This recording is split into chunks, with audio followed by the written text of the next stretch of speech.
بسم اللہ الرحمن الرحیم صلاۃ و سلام علیک یا رسول اللہ۔ سامعین مکرم، آج سے چند روز پہلے استاذ الاساتذہ، استاذ المحدثین، شیخ العلماء والفضلاء، حافظ امانات مفتی اعظم پاکستان حضرت علامہ الحاج شیخ الحدیث حافظ محمد عبدالستار سعیدی حافظ اللہ تعالی و متعنا اللہ بطول حیاتہ آپ کو ایک نماز جنازہ پڑھنے کا موقع ملا۔ امام کی بد اعتقادی کی وجہ سے آپ وہ نماز جنازہ ادا نہ کر سکے۔ بعد میں فون کال پر جب سائل نے سوال پوچھا اور وضاحت طلب کی تو قبلہ استاذ گرامی نے عقیدہ اہل سنت و جماعت کی روشنی میں وضاحت فرمائی، اور بحمد اللہ آپ کی وضاحت سے اہل حق کے سینے ٹھنڈے ہیں۔ لیکن آپ کی اس وضاحت پر اور مسئلہ بیان کرنے پر جو مترفزہ نے طوفان بدتمیزی بپا کیا اور جو انہوں نے سوشل میڈیا پر بواسیر اگلی، جو گند اگلا انہوں نے سوشل میڈیا پر، وہ دیکھا جا سکتا ہے۔ اس موقع پر چند باتیں آپ کے سامنے رکھنا چاہتا ہوں۔ بطور تمہید یہ بات یاد رکھیں، اور اس کو فتاوی رضویہ میں اعلیٰ حضرت الرحمٰن نے بیان فرمایا۔ یہ جلد نمبر 22 صفحہ نمبر 423 ہے۔ آپ فرماتے ہیں سید سنی المذہب کی تعظیم لازم ہے۔ یہ ہر سنی کو بات اب پکانی چاہیے اور یاد رکھنی چاہیے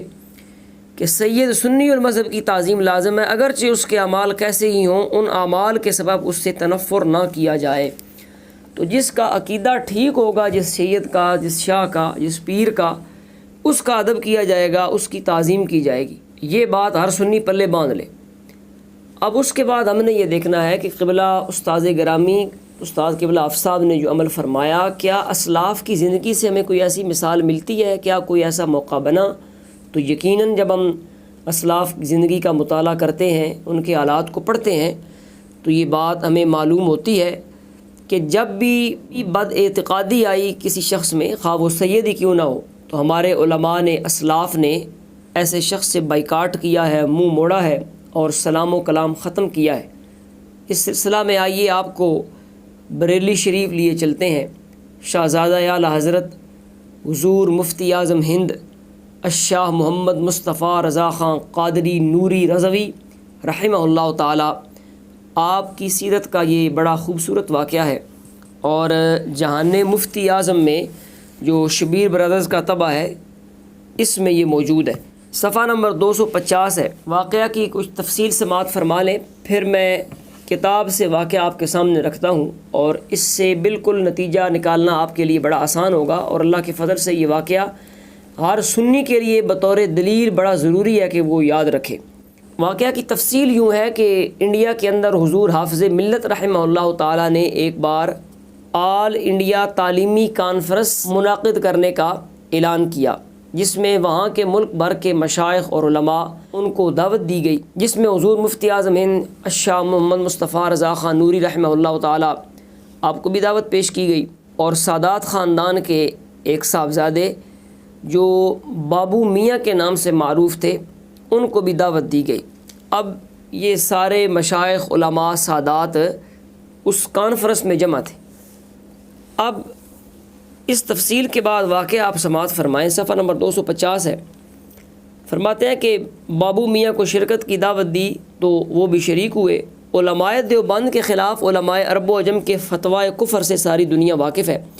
اور اعلیٰ حضرت رحمہ اللہ اور ان کے خاندان کو اس سلسلہ میں حق کی حمایت اور سچ کی جذبہ داری میں جو تقدم حاصل ہے وہ کسی نگاہ سے پوشیدہ نہیں۔ اب صورتحال یہ ہے کہ بابو میاں یعنی وہ سید صاحب، جن کے اجداد پر دیوبندیوں کی حمایت کا الزام تھا، یہ سکھروی وغیرہ جتنی پارٹی ہے جو بک بک کرتے پھر رہے ہیں، وہ دھیان سے یہ واقعہ سنیں۔ وہ بابو میاں جن کے اجداد پر دیوبندیوں کی حمایت کا الزام تھا، اس جلسہ بنیاد میں شرکت کے موقع پر حضور مفتی اعظم ہند رحمہ اللہ سے ملاقات کے لیے دارالعلوم اشرفیہ کی نچلی منزل کے مغربی کمرہ میں آئے۔ حضرت مفتی صاحب قدس سرہ کو سلام کیا، مصافحہ کے لیے ہاتھ بڑھایا، اور خود ہی تعارف کرایا ہوگا یا کسی نے بتایا ہوگا یا پہلے سے ہی حضرت کو معلوم تھا۔ بہرحال حضرت نے نہ سلام کا جواب دیا نہ مصافحہ کیا۔ یہ ساری چبل چٹھیاں سنیں، یہ جتنے وکلائے مترفزہ ہیں، نیا نیا شوق چڑھا ہے ان کو یہ سنیں، اور جتنے یہ جوامیس مترفزہ بک بک کرتے پھر رہے ہیں وہ سارے سنیں۔ اور ہم اعلیٰ حضرت کا اور آپ کے خاندان کا نام لیتے ہیں تو دلائل بھی تو انہی سے لینے ہیں، ہم نے دین بھی تو انہی سے ہم نے لینا ہے، اور قرآن و سنت کی روشنی میں اللہ کے فضل سے یہ بیان کرتے ہیں۔ بہرحال حضرت نے نہ سلام کا جواب دیا نہ مصافحہ کیا، بلکہ فرمایا صاحب آپ کے خاندان کے لوگ علماء دیوبند کے حامی رہے ہیں، اور ان پر یعنی دیوبندیوں پر علماء عرب و عجم کے کفر کے فتوے ہیں، اگر آپ بھی اس روش میں ان کے ہی ہمراہی ہیں تو میں آپ سے سلام و کلام کیسے کر سکتا ہوں، جب کہ حدیث شریف میں ایسے لوگوں سے قطع تعلق کا حکم آیا ہے۔ آپ یہ دیکھیں، یہ حضرت مفتی اعظم ہند رحمہ اللہ تعالی آپ کا عمل مبارک ہے۔ تو مسئلہ بالکل بڑا واضح ہے کہ جہاں پہ بد اعتقادی آئے گی خواہ وہ سید میں، وہاں سے اس کا ادب اور تعظیم اور اس کی اقتداء کرنا اور اس کو صاحب مسند ماننا اور جاننا، یہ ساری چیزیں رفع ہو جائیں گی، اٹھ جائیں گی۔ اب یہاں تک یہ واقعہ کا ایک حصہ ہے، اب آگے سماعت فرمائیے اور ایمان تازہ کیجیے۔ بابو میاں نے کہا حضور میں کبرایت دیوبند کی تکفیر میں ساری دنیا کے اہل اسلام کا ساتھی ہوں، چنانچہ چہے اسی وقت انہوں نے اس مضمون کی اپنی دستخطی تحریر مفتی اعظم رحمہ اللہ کے حضور میں پیش کی۔ اس وقت لوگوں نے ایک عجیب و غریب منظر دیکھا۔ حضور مفتی اعظم نے بابو میاں سے فرمایا صاحبزادے آپ ذرا کھڑے ہو جائیں۔ نہ تو بابو میاں یہ سمجھے کہ کیوں یہ حکم ہو رہا ہے، نہ مجلس میں بیٹھنے والے ہی، مگر جب حکم پا کر بابو میاں کھڑے ہوئے تو حضور مفتی اعظم نے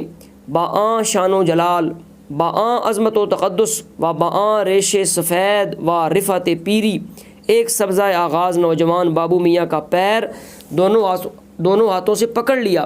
ڈبائی آنکھوں سے ان کے چہرے کی طرف اٹھا کر فرمایا صاحبزادے ہم تو آپ کے غلام و خانہ زادے ہیں۔ یہ ہے بات کہ جس وقت وہ مسئلہ حل ہوتا گیا تو فوراً قدموں میں پڑ گئے اور اپنے پہلے عمل کی وضاحت کر رہے ہیں۔ فرمایا صاحبزادے ہم تو آپ کے غلام و خانہ زادے ہیں، ہمارے پاس تو جو کچھ ہے آپ کے ہی جد کریم صلی اللہ علیہ وآلہ وسلم کا دیا ہوا ہے، ہم نے شروع میں جو کیا آپ کے ہی جد کریم کے حکم کی بجاوری اور ان کے دین کا پرچم بلند کرنے کے لیے کیا۔ یا منہ سے مترفزہ دھیان سے سنے، بھونکنا بڑا آسان ہے علماء کو، شعر کی صورت میں کوئی بھونکے یا نثر کی صورت میں بھونکے، لیکن اللہ کے فضل سے کوئی چاند پہ تھوکے تو چاند پر کیا اثر پڑتا ہے۔ قبلہ استاذ العلماء استاد قبلہ آفتاب تو علماء کے درمیان چاند کی حیثیت رکھتے ہیں۔ ہم نے شروع میں جو کیا آپ کے جد کریم کے حکم کی بجاوری اور انہی کے دین کا پرچم بلند کرنے کے لیے کیا۔ ایسے معلوم ہو رہا تھا کہ ایک چاکر اپنے مالک کے پاؤں پکڑ کر اس سے معافی مانگ رہا ہے۔ اس وقت پورے مجمع پر رکت طاری تھی اور کھلی آنکھوں سے دنیا دیکھ رہی تھی کہ بلا شبہ حق و ہدایت، اطاعت شرع و اتباع سنت انہی بزرگوں کے دم قدم سے ہے رحمۃ اللہ تعالی علیہ۔ تو یہ ہیں ہمارے بزرگ، یہ ہیں اسلاف جن کا طریقہ اور جن کی سنت ابھی آپ نے سماعت فرمائی۔ اس موقع پر وہ چمن بیابان مترفزہ اور نجم ظلمات مترفزہ اور مخرج تعفن و بواسیر مترفزہ وہ مفتی سکھروی، اس سے میں کہتا ہوں کہ اگر تجھے ضرورت ہو مزید دلائل کی تو یہ اللہ کے فضل سے اہل حق نے ہمیں ایسے نہیں چھوڑا، یہ رسالہ ہے، کیا بد مذہب سید نہیں۔ امام المفسرین عمدۃ المحققین حضرت علامہ مولانا مفتی محمد فیض احمد اویسی رضوی رحمہ اللہ تعالیٰ آپ نے یہ تحریر فرمایا ہے۔ 36 صفحات پر مشتمل یہ چھوٹا سا کتابچہ ہے، لیکن اللہ کے فضل سے آپ نے وہ دلائل دیے ہیں اور اس انداز میں اس مسئلہ کو بیان فرمایا ہے کہ جو بھی پڑھے گا اس کا سینہ اللہ کے فضل سے روشن ہوگا۔ اب یہ رسالہ تفصیل کے ساتھ تو بیان نہیں کیا جا سکتا، اس میں شروع میں جو آپ نے حرف آغاز خود اپنے ہاتھ سے لکھا وہ آپ کے سامنے پڑھ دیتا ہوں، اور اللہ کے فضل سے آخر نے یہ ارادہ کیا ہے کہ اس رسالہ کو جدید اضافہ جات کے ساتھ اور مزید مفید باتیں اس میں شامل کر کے اس کو از سر نو شائع کیا جائے تاکہ تلفظ کی جو بدبودار ہوا پھیلی ہے عوام اہل سنت کو اس کے جراثیم سے بچایا جا سکے۔ خطبہ کے بعد آپ فرماتے ہیں بد مذاہب سید کہلوانے والوں سے مصافحت و درکنار دیکھنا گوارا نہیں۔ بعض احباب نے کہا سید کیسا ہو، آل رسول صلی اللہ علیہ وآلہ وسلم ہونے کی وجہ سے واجب التعظیم ہے۔ میں نے کہا یہ ویسی صاحب کہہ رہے ہیں آل رسول صلی اللہ علیہ وآلہ وسلم ہو تو ہمارے سر کا تاج ہے، ہم آل رسول صلی اللہ علیہ وسلم کی محبت و عقیدت اور ان کی تعظیم و تکریم ایمان کی جان سمجھتے ہیں، لیکن بد عقیدتی اور غلط مذہبی خود بتاتی ہے کہ آن صاحب سید ہی نہیں، یہ مترفضہ کا ریزہ خار سکھروی سنیں، لیکن بدعقیدتی اور غلط مذہبی خود بتاتی ہے کہ آن صاحب سید ہی نہیں، اگرچہ 1000 بار خود کو سید کہلوائے، کیونکہ بد مذہب سید نہیں ہو سکتا۔ تجربہ شاہد ہے، جس سید کا عقیدہ بگڑا تو ہمیں یقین ہو گیا کہ اس کی نسب میں کالا کالا ہے یا نطفہ کی خرابی کا نتیجہ ہے،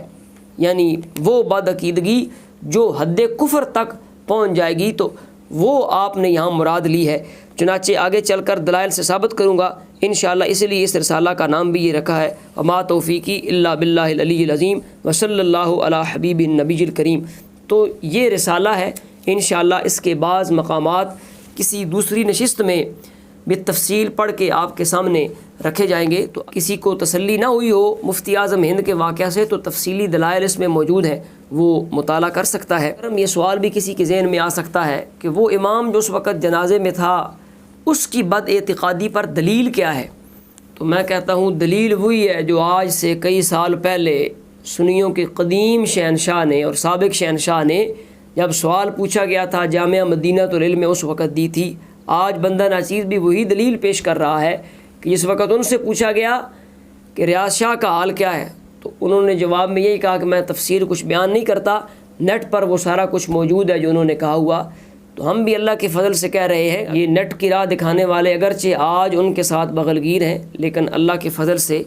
اہل حق موجود ہیں، تو نیٹ پر ان کے متعلق مواد موجود ہے اور ان کی بد اعتقادی کے حوالہ سے اہل حق لسان و قلم سے جہاد جاری رکھے ہوئے ہیں۔ یہاں پر بطور فائدہ چند باتیں آپ کے گوش گزار کرنا چاہتا ہوں کہ کسی بھی شخص کا بد عقیدہ ہونا یا صحیح العقیدہ ہونا، اس کو پرکھنے کے لیے عمومی طور پر 6 چیزوں کی ضرورت ہوتی ہے، یعنی 6 امور ہوں گے تو ان کی روشنی میں ہم کسی شخص کا بد عقیدہ ہونا یا کسی شخص کا صحیح العقیدہ ہونا اس کا اندازہ کر سکتے ہیں۔ نمبر 1، اس شخص کے مشائخ اور شیوخ جو اساتذہ ہیں جن سے وہ فیض حاصل کر رہا ہے ان کا حال کیا ہے۔ نمبر 2، اس شخص کی تقریر کیسی ہے۔ نمبر 3، اس شخص کی تحریر کیسی ہے۔ اور نمبر 4، اس شخص کے مریدین کا حال کیا ہے۔ نمبر 5، اس شخص کے جو شاگرد ہیں، اس کے پاس سبق پڑھنے والے،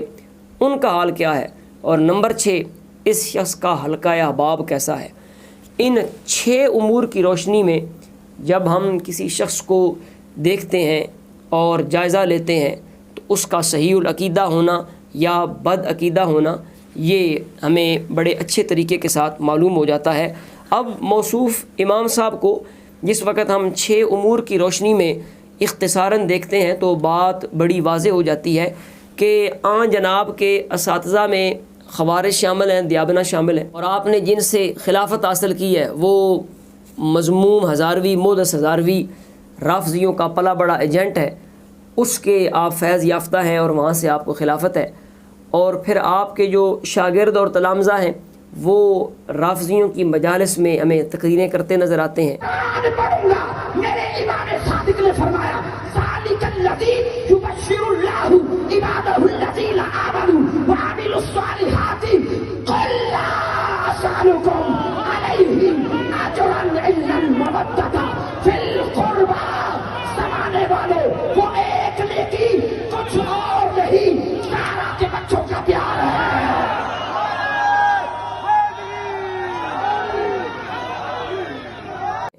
پھر آپ کا جو